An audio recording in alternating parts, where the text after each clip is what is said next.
Hello friends, myself Dr. Awasthi, Sudarshan Subhash. In today's session, we are going to discuss about Shakespeare's sonnet number 73, the title of which is "That time of year thou mayst in me behold." Friends, the main idea of this sonnet is that the poet has passed through the happiest time of his life. Now his death seems to him to be approaching. The feeling in this poem is of sadness. Here we can say that it is almost of despair. This poem can aptly be described as a lament. It may even be called an obituary of the poet, written by the poet himself. The poem is written in an elegiac or in a sad tone. From the imagery used in the poem itself, it becomes clear that the poem was written during winter, when it is intensely or almost unbearably cold in England. The poet compares his desolation with the desolation of winter. My friend, you may seem during that season of the year when either yellow leaves hang upon their branches, or when no leaves at all are to be seen on them, or just a few leaves are visible there.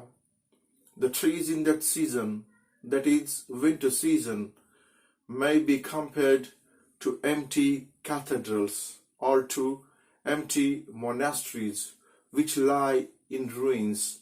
There was a time when these cathedrals were visited by people who used to sing pious religious songs there in the same way as sweet birds used to sing on those tree branches which in winter tremble because of the cold and which have lost their leaves.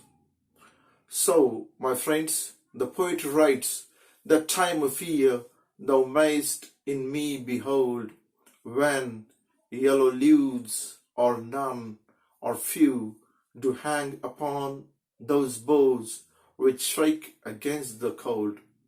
Bare ruined choirs where late the sweet birds sang."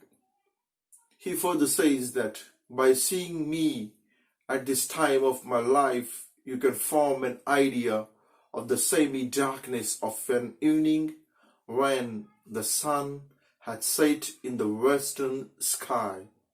As the evening progresses into night, and as the darkness of the night takes away whatever little of daylight had been left, the scene of nature exactly resembles poet's present condition.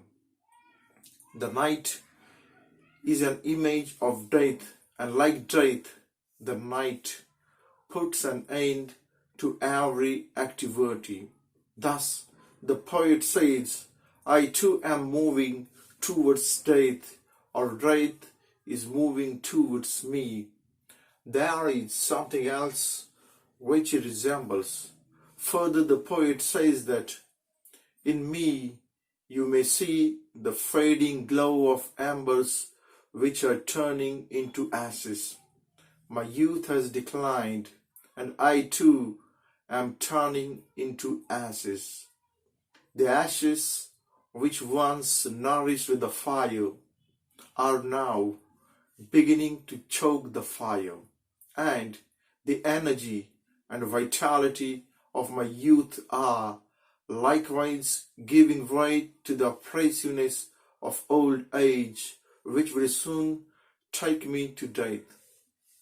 As you can see, my friend, and understand my present condition, your love for me is becoming stronger and stronger, and you do realize that you should love me sufficiently, because I will soon be departing from this world and be separating from friends, as already has been said. This poem may aptly be described as a lament. It may even be called an obituary of the poet written by himself. In any case, my friends, we can say that the poem is written in an elegiac tone. It is evident that the poem was written during winter when it is intensely, almost unbearably cold in England. The poet compares his desolation with the desolation of winter. Anticipating his death, he calls upon his friend to love him even more than before, because the poet would soon be departing from this earth.